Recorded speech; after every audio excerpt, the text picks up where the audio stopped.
Sunny skies at 83 degrees. Welcome to this Thursday edition of Closer Look. I'm Rose Scott.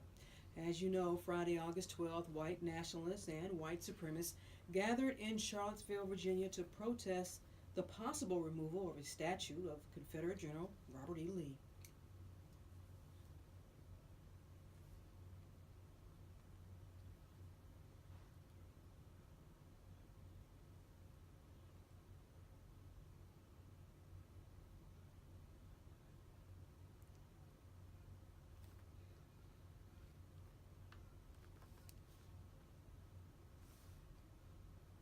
By Saturday, as that group clashed with counter-demonstrators, the rally turned violent. Heather Heyer was killed when a car deliberately ran into the counter-protest group. Then two Virginia State troopers, H.J. Cullen and Burke Bates, were killed when the helicopter they were in crashed. Following the events, the Twitter account named Yes, You're a Racist began asking folks to help identify the protesters, the white nationalists who participated in the rally, and some of them were later fired or even condemned by the universities they attended. Now today we're going to have two discussions related to this matter on today's program, and joining me first up is Closer Look regular contributor for all issues social media, Yolanda Lattimore, creator of DryerBuzz.com, and currently right now we are Facebook Live, and this Periscope thing got going on, correct? Yes. This is what happens with social media. This is what we're going to talk about. But let's begin here. You heard that clip coming into the segment from those who attended the Unite the Right rally. When you saw all of this unfolding on social media and people reacting to it, Right. did you think, okay, this is going to have some backlash potentially for some people? You definitely thought about that. The thing with where we are with protesting is people are trying to have their civil rights moment. You know, regardless of what they're protesting about, they want to have the same success as the civil rights movement. But what they don't realize about the civil rights movement is every initiative was calculated, okay, to bring a win-win. This wasn't calculated enough. If you're going to protest, if you're going to exercise your freedom of speech, you need to find out how any organization or corporation you're affiliated with feels about your outside activity. That's first and foremost. So you're saying before you agree to go to where that Unite the Right, Anywhere. save the dolphins, Right. save the flying gray squirrel, check with your employer and say, hey, I'm going to participate in this rally. Do you Right. have a problem with that? Because in the onset of social media, human resources, they keep coming out with these things we must sign in order to stay employed. Now, a lot of new employees, you get that in your hire packet. Some of us, you open an email and they say, hey, let's sign this is, and they try to tell you not to be on the internet and so forth. But keep in mind, if you are going to join an organization, no matter whether it's an extremist organization or not, you need to find out how your company feels about you, because you are representing them. If you want to go back to work on Monday, be careful how you use your PTO on Friday. Well, let's understand if social media is not here. Let's just say you went out and you protested. There's no video of it. There's no Twitter account to call you out for being a racist. It's not an issue. Social media has a lot of influence now.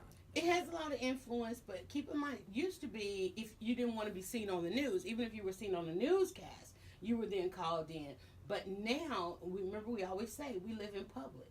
We live in public. Every aspect of your life is on camera somewhere, whether it's somebody standing near you, if you go out, the minute you step out of your house, you're televised. Everything that you do is televised, whether you consent to it or not. Someone will say, well, is it really fair? This is my right to participate in a rally, and someone else is calling me out as a racist. Just because I attended this Unite the Right rally doesn't make me a racist. So it doesn't. Is that but fair in the for court, in the you're court, the Twitter account? Yeah. You're the racist. Yeah. You're a racist. Saying, look, you know this person? They're racist. And Right. social media it explodes. you got to have some pushback to it. You got to have some talking points to it. You got to be able to stand up and stay to your conviction. And that's what a lot of people don't have, because in these recent cases, what do we see? We see somebody coming out and immediately apologizing. The minute you immediately apologize, like some of these guys were on social media themselves, crying, literally boo-hooing, literally apologizing for going to the race. So that means that going to the march. So that means that you're not strong in your convictions. So if you're going to do it, stick with it. Stick with it, because when one person begins to apologize or another person is crying, that's going to discount everybody. Has social media become even more powerful than traditional news media outlets. Oh. What I do right here every day on Yeah. WABE, which I think is important. Yeah. But the influence of social media, someone could send a tweet that says Rose hates dogs, which, by the way, I've gotten an email saying that I hate dogs so I have cats, which is obviously not true. But the backlash from that. But So social media carries more influence. You keep talking about these cats. We want to know, well, do you love dogs? I mean, social media is powerful, more powerful now than traditional media. And I've heard that from traditional newspapers, traditional television, and radio, that social media being audience or body is more powerful. Let's talk about then the power of Twitter, for example, because the owner of the Twitter account, Yes, You're Racist, Logan Smith, he asked people to help identify the white nationalists or white supremacists, because I don't know to a person how they identify, but he asked for the whole universe to help identify these people. Right. What's your reaction to that? And even before that, who knew that account existed? I had no idea. But it came at the right time. He ended up getting all of the retweets and so forth. And I mean, just jumped on this, and people were able to identify, because there were misidentified. That happened too. But there were people out there wanting to know, how could people be so bold as to march down streets like that? And people were in that question. And so he spoke to a pain that people were having right now. I know I'm going to go back to work, and the person in the cubicle or the office next to me was at that march. I saw them. So anonymously, I can jump in somebody's inbox and say, yeah, that person works here. And then somebody else takes that information and uses it to their will. Reaction was mixed. Even on NPR, there was an NYU professor who said he was concerned about a, quote, mob mentality used to shame people. And we've talked about this before. The social media mob. When social media goes wrong in shaming people. What's your reaction to that? Are these people being shamed if they're being called out? Yeah. Even if we don't know how they identify as either a white nationalist or a white supremacist. It's a little unfair. Well, I mean, standing there with the tiki torch kind of told us how you identify. But we do need to get some control. But keep in mind, this is the power that our Constitution did not want the people to have. You know, when they signed that document, they literally were saying, we don't want the people to have this much power. And that's why there's been that much pushback on social media. But the day is here. Our founding fathers didn't know about Twitter and Snapchat and all that. Exactly. In control of media to that point, to 2008, until Twitter. You know, nobody had this kind of power. But it's here now. And again, we keep talking about how to get people to use it responsibly. You cannot destroy lives. Remember, Spike Lee sent out a tweet with an address during the Trayvon Martin situation, and there was a lot of backlash. Not only was that, I think it might even been the wrong information, but you got to understand the responsibility to it, because people are acting on this information before. I tell my audience, look, let's just wait 3 days. Stand down, wait 3 days, see how the information comes out. But people are acting on this stuff instantaneously. The voice you hear is Yolanda Lattimore, creator of DryerBuzz.com. We're talking about the recent backlash on social media following the violent events in Charlottesville. And because a loss of life occurred, now you have a whole nother reaction to that. And you have people, the young man who, even before he was properly identified by law enforcement, that individual was misidentified by somebody else. Exactly. Claiming that he was the one that was driving the car. And we also had situations not just happening, the march happened here, but there are situations happening all around the world, which you only learn about through social media. I mean, people are rising up, fighting, arguing, debating, road rage, all kinds of things are happening because, and they all say they saw it online. They saw it on social media. They saw a tweet. You know, it used to be they said, I heard it on the news, I heard it on the radio, but now it's like, I saw a tweet.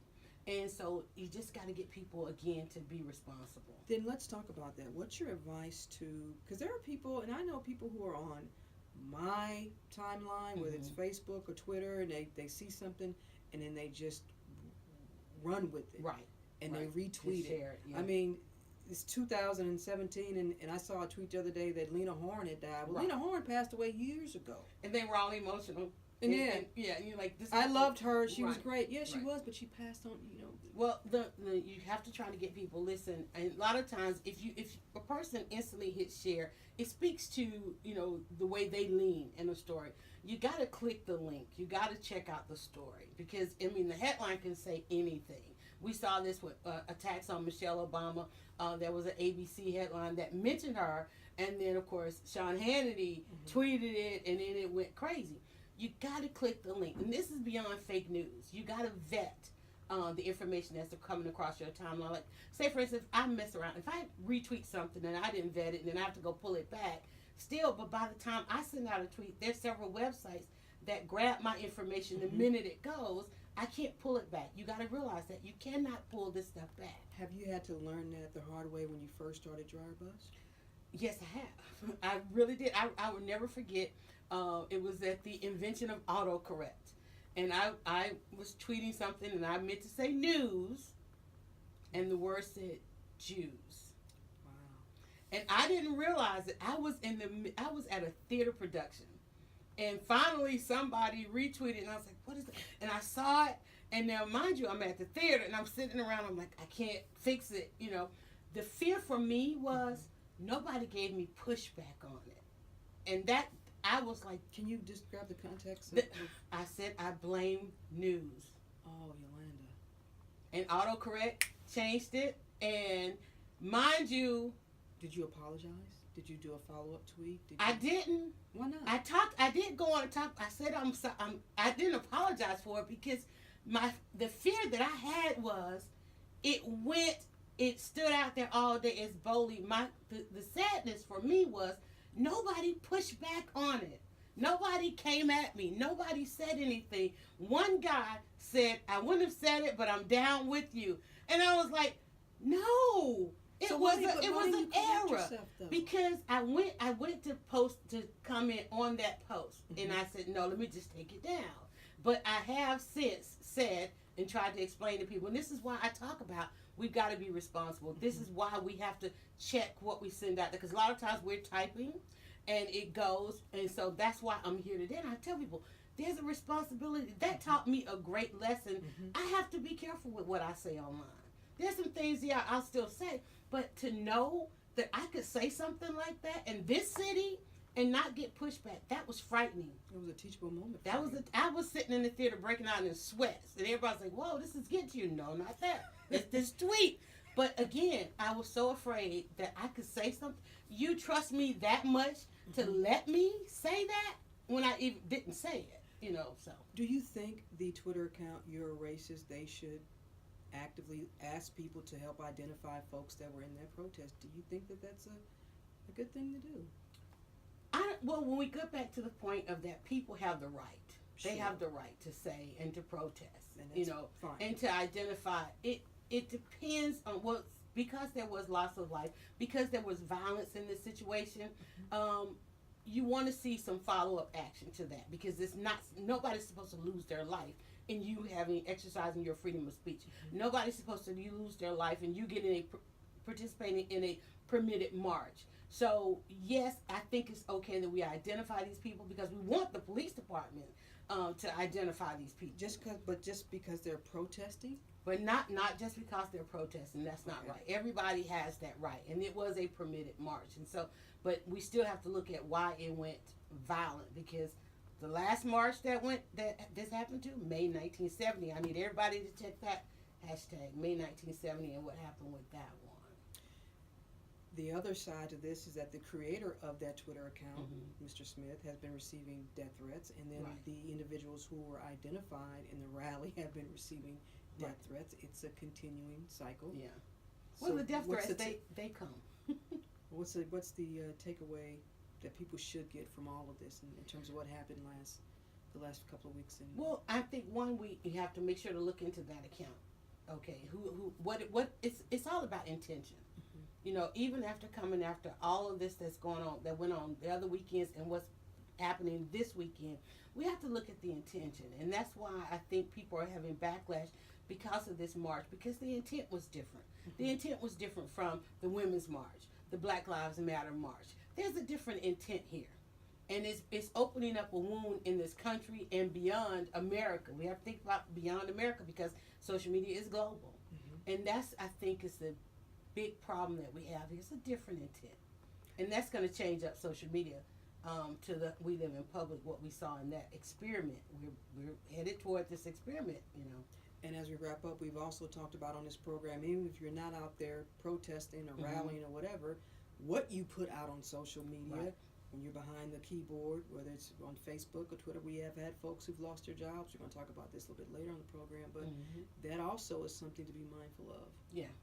Again, check with your HR and see how they feel about you engaging Call in our outside. HR person right now. You want to make sure that you know how they feel about you engaging in outside activities and organizations.